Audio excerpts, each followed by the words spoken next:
আসসালামু আলাইকুম and hello everyone. Welcome to Eva's lifestyle. আজকের ব্লগটি ১ কাপ মালাই চা দিয়ে সকাল থেকে শুরু করলাম। আশা করছি আমার আজকের ব্লগটিও আপনাদের কাছে ভালো লাগবে। আমি নববর্ষের জন্য এই কাপটা কিনেছিলাম। তো নববর্ষের দিন কিন্তু এই কাপে চা ঠিকই খেয়েছি, কিন্তু সেটার ক্লিপ আর নেয়া হয়নি। আপনাদের সাথে শেয়ারও করা হয়নি। তো ভাবলাম যে আজকে আরেকবার খাওয়া যাক আর ক্লিপটা আপনাদের সাথে শেয়ার করি। কি খুব খেতে ইচ্ছে করছে? আসলে আপনাদেরটা জানি না। তবে কাউকে যদি আমি এরকম মালাই চা আর ক্রিসপি করে ভাজা পরোটা খেতে দেখি, আমার কিন্তু ঠিকই খেতে ইচ্ছে করে। আচ্ছা, মালাই চা দেখে মনে পড়ল, আইনুন নাহার আপু, আপনি তো মালাই জমাচ্ছিলেন যে সবাইকে নিয়ে মালাই চা খাবেন এটার জন্য। তো সেটা কি খেয়েছেন কিনা? যদি খেয়ে থাকেন আর আমার আজকের ভিডিওটি দেখে থাকেন তাহলে আমাকে কমেন্ট করে জানাতে পারেন।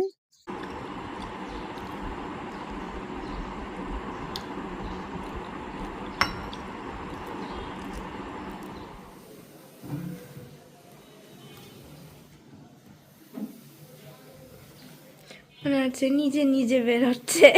একটুখানি হাত দেখাও না তো খুব বেশি করে আমি বলছি। বুঝবে সোফা কি নিজে নিজে হাঁটবে নাকি? না, পাপাও তো বের হচ্ছে।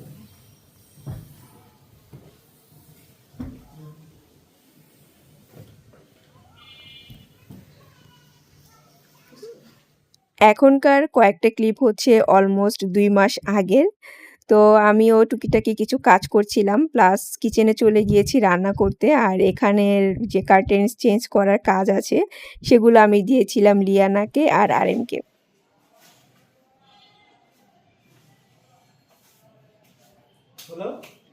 হয়েছে, নামো এবার।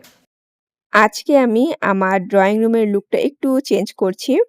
মানে নতুন একটা লুক দিচ্ছি আরকি। এখানে যে ফ্লোর ম্যাটটা ছিল, সেটা আমি 3rd বেডরুমে নিয়ে গিয়েছি। আর এখানে ২ টা যে সিঙ্গেল সোফা আমি নিয়ে এসেছি, এগুলো হচ্ছে ওই রুমে ছিল। বেসিক্যালি এগুলো অলমোস্ট ২ বছর আগে কিনেছি, মানে মুভি দেখার জন্য। তো আমার হয় কি, দেখা যায় যে থার্সডে নাইট কিংবা ফ্রাইডে নাইট আফটার ডিনার হচ্ছে মুভি দেখি। তো আমি হচ্ছে এই সোফার মধ্যে বসে মুভি দেখা একদমই কেমন জানি কমফোর্ট ফিল করি না।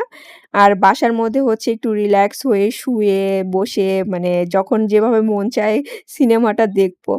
তো দেখা যায় যে এই মানে সোফাগুলোর কারণে অলওয়েজ হচ্ছে বসে দেখতে হয়। আর এতক্ষণ বসে আমার একদমই দেখতে ইচ্ছে করছিল না।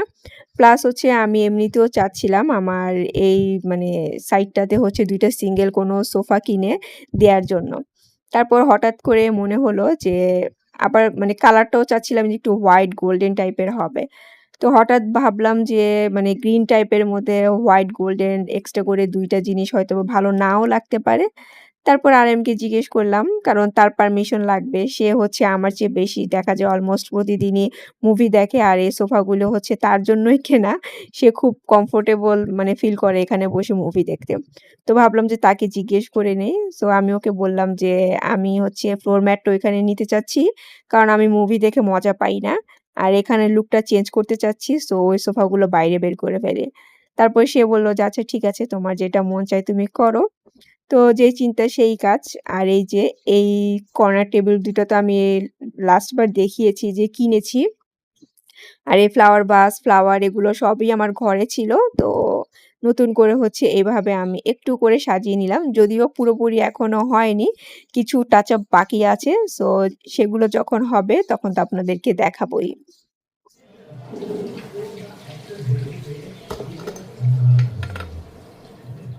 ভিডিওর এ পর্যায়ে একজন আপুর কমেন্ট পড়ে নেই। কারণ উনি আমার সাথে রাগ করেছেন। আমি নাকি উনার কোনো কমেন্টই পড়ি না। তো নীলুফা পারভীন আইডি থেকে এই যে আপু, আপনি যে কমেন্টটা করেছেন আমি কিন্তু আপনার কমেন্ট পড়ে নিলাম। আসলে এমনটা না, দেখা যায় অনেকেই তো কমেন্ট করেন। তো সবার নাম আমার মনে রাখা পসিবল না আর পড়াও পসিবল না। তাছাড়া হচ্ছে যে আমি তাদের কমেন্টের রিপ্লাই আমার ব্লগের মাধ্যমে দেই, যারা কোনো কিছু জানতে চেয়ে আমার কাছে মানে কমেন্ট করেন আরকি। আর তখন হচ্ছে আমি ভিডিওতে বলি, যখন আমি উনার কমেন্টের রিপ্লাই তো অলরেডি দিয়ে দেই। যখন দেখি উনি কোনো রিঅ্যাক্ট করছে না কিংবা আমি বুঝতে পারি যে উনি হয়তোবা আমার কমেন্টের রিপ্লাইটা পড়েনি, তখন ভিডিওতে এসে তার নামও দেখা যায় আমি বলি না। কারণ নাম তো মনে থাকে না। একজন আপু বলে আমি হচ্ছে কমেন্টটা পড়ি।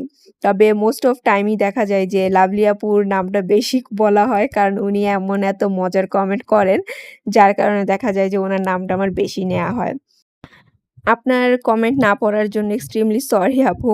এরকম যদি কারো কোনো কমপ্লেইন থাকে তাহলে আমাকে কমেন্ট করে জানাবেন। আমি চেষ্টা করব আপনাদের নাম নিয়ে কমেন্টটা পড়ার জন্য। আচ্ছা, এখানে হচ্ছে আমি এখন ডিনার রেডি করছি। আসলে এই ক্লিপটা ছিল শনিবারের। তো শনিবারে আমি দুপুরবেলা কিছু রান্না করতে পারিনি। কারণ হঠাৎ করে মানে সিক হয়ে গিয়েছিলাম। আর সিক বলতে হচ্ছে যে ওই যে বললাম যে মুভি দেখি। সো ফ্রাইডে নাইটে মুভি দেখার সময় আমার এত মাথা আর ঘাড় ব্যথা করছিল। তো আমি আর তখন মেডিসিন নেইনি। ভাবলাম যে এখন তো ঘুমিয়ে পড়বো। সকালবেলা তো মানে ঠিক হয়েই যাবে। তো রাতে আমার বেশ কয়েকবার ঘুম ভেঙেছে কিন্তু দেখি যে না মাথা ব্যথা কমেনি। তারপর সকাল 8:30 বাজে ঘুম ভাঙার পরও দেখি সেইম অবস্থা। তো ভাবলাম যে আরেকটু ঘুমাই হয়তোবা ঘুমালে আরেকটু ঠিক হয়ে যাবে। তারপর ঘুম ভেঙেছে 10:30 বাজে। তখনও দেখি যে আমার পেইন রাতে যেমন ছিল তার চেয়ে আরো বেশি বেড়ে গিয়েছে। আর ওই সময় লিয়ানাও ঘুম থেকে উঠেছে। তো আমি লিয়ানাকে বললাম যে, "আমাকে একটা ব্রেড দাও আর মেডিসিন দাও।" আরিম কিন্তু অনেক আগেই উঠেছে। সে বেচারা ঘুম থেকে উঠে মানে বাইরে বসেছিল। আমি রাতের বেলা মানে ব্রেড আনিয়ে রেখেছি। প্ল্যান করেছিলাম সকালবেলা তাদেরকে একটা মানে নতুন ব্রেকফাস্ট বানিয়ে খাওয়াবো। তো সে কি করেছে ঘুম থেকে উঠেছে অলমোস্ট ৯ঃ০০ বাজে কিন্তু আমাকে আর ডাক দেয়নি। 10:30 পর্যন্ত সে বাইরেই বসেছিল। আর লিয়ানাকে ঘুম থেকে উঠে যখন দেখেছে যে ব্রেড নিয়ে, মেডিসিন নিয়ে বেডরুমে ঢুকছে, তখন সে মানে দৌড় দিয়ে আসছে। আসার পরে তারপর আমার ওই অবস্থা দেখে তাড়াতাড়ি করে মানে ২ টা মেডিসিন আমাকে দিল প্যারাসিটামল। তো আমি খেয়ে আবারও ঘুমিয়ে পড়লাম। তো ঘুম থেকে উঠে অলমোস্ট দেখি যে ১:৩০ বেজে গিয়েছে। আর তখন হচ্ছে মানে আরেম দেখলাম যে লিয়ানা ২ জনে মিলে ঘর ক্লিনিং এর কাজ অলমোস্ট শেষ। শুধু কিচেনটা বাকি। তো আমি উঠে ঝটপট করে কিচেনটা ক্লিন করে তারপর শাওয়ার নিয়ে মানে লাঞ্চ করলাম। আর লাঞ্চটা বাইরে থেকে আনিয়েছিলাম। আর এই যে এত মাথা ব্যাথার কারণ কি জানেন? আমি তো ভেবেছিলাম যে মানে হাই প্রেশার বুঝি হয়ে গিয়েছে। পরে মানে ডিসপেন্সারিতে গিয়ে দেখলাম যে আসলে হাই প্রেশার না। আমার অলওয়েজ যেমন বিপি লো থাকে, ওই লো প্রবলেমই ছিল। মানে 60 আর 100 তারপরও হচ্ছে আমি দুপুরে লাঞ্চে ডিম, কোক এগুলো খাওয়ার পর মেপেছিলাম। তার মানে আমার যখন অনেক মাথা ব্যাথা ছিল, I think তখন হচ্ছে আরো লো ছিল। তো কি হঠাৎ এই ধরনের প্রবলেম হয়ে যায় আসলে।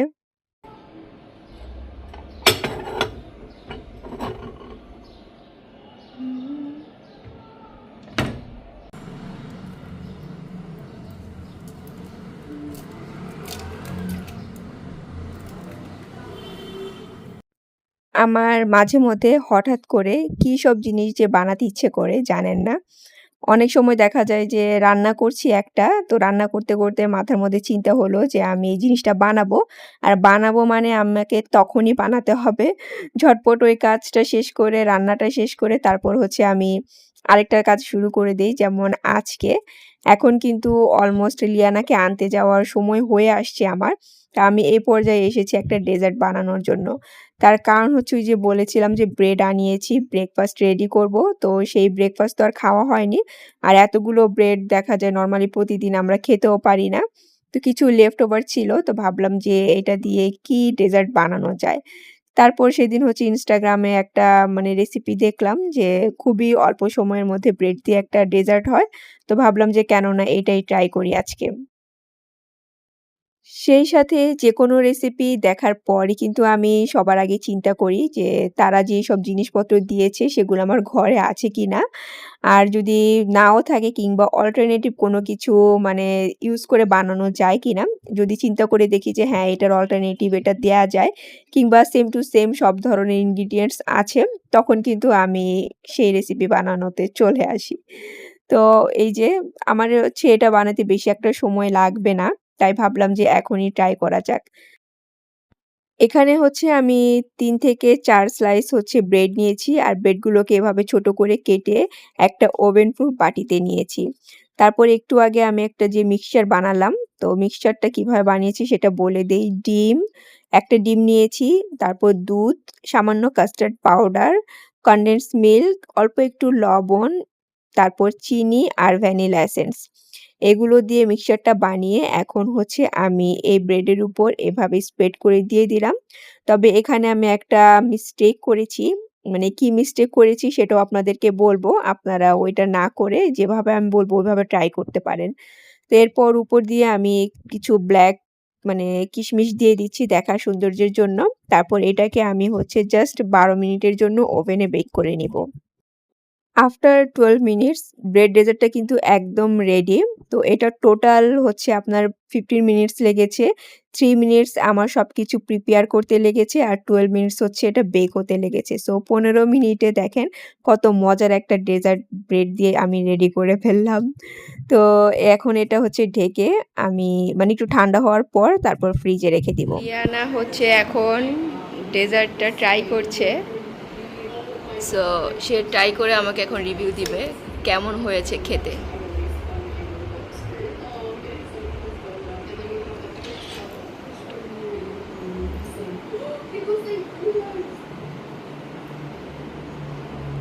মুখে বলো, সত্যি অনেস্ট রিভিউ।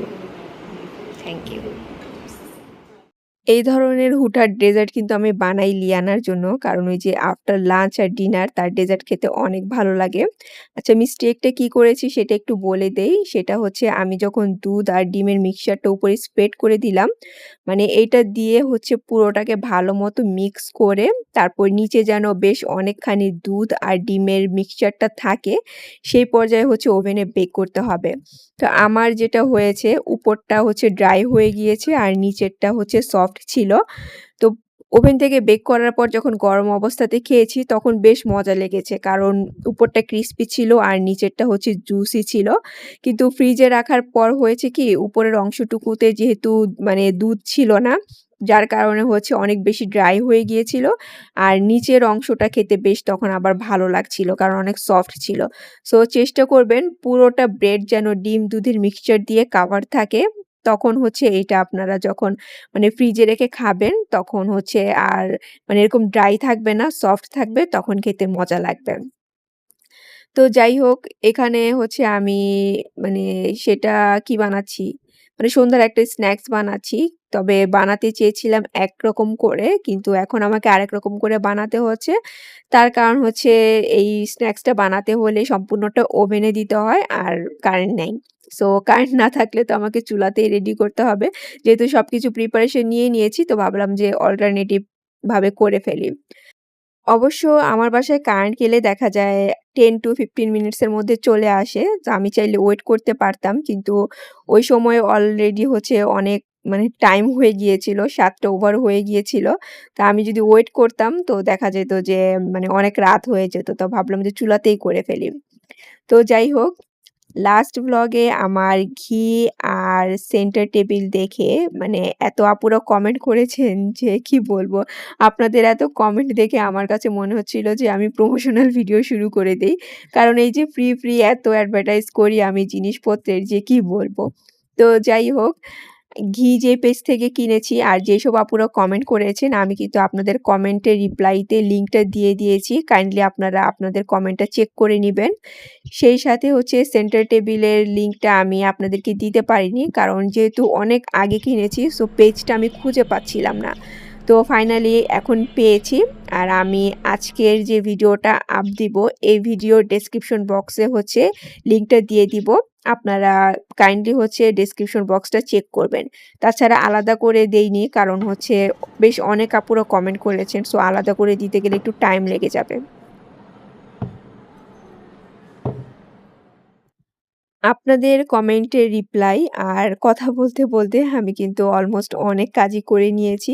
যে স্ন্যাক্সটা বানাচ্ছিলাম সেটাকে মানে উপরে কিছু চিজ আর কি বলে সেটা মানে সসেস দিয়ে আমি ওভেনে বেক করতে দিয়েছি। তারপর এখানে হচ্ছে ঝটপট করে কোল্ড কফি বানিয়ে নিলাম। যে গরম পড়েছে, এই গরমের মধ্যে ঠান্ডা কিছু না খেলে কি চলে বলেন তো? তো আমি দেখা যেত আগে মানে প্রায় সময় কোল্ড কফি বানাতাম। কিন্তু মাঝখানে হচ্ছে অনেকদিন বানাইনি। তো ভাবলাম যে আজকে একটু করে কোল্ড কফি বানাই। এখন উপর দিয়ে একটু কফি পাউডার দিয়ে এটাকে ডেকোরেশন করে নিলাম। আর এই যে দেখেন যে স্ন্যাক্সটা বানাতে দিয়েছিলাম সেটা কিন্তু অলরেডি হয়ে গিয়েছে। আর এটা দেখতে অনেকটা পিজ্জার মতো লাগছে কিন্তু এটা মানে পিজ্জা না। তো যা বানাতে চেয়েছিলাম সেটাই পিজ্জার মতো হয়ে গিয়েছে আরকি। তো এটা খেতে কিন্তু অনেক মজা ছিল। আর বানাতেও বেশি একটা সময় লাগে না। তো ঝটপট করে মানে কোনো মেহমান আসলে কিংবা বাচ্চাদের স্ন্যাক্স এগুলো কিন্তু বানিয়ে দেয়াই যেতে পারে। তো যাই হোক, এখন হচ্ছে আমরা আমাদের সন্ধ্যার স্ন্যাকস খাবার আপনাদের কাছ থেকে বিদায় নিয়ে নিবো। So take care and always love yourself. আল্লাহ হাফেজ।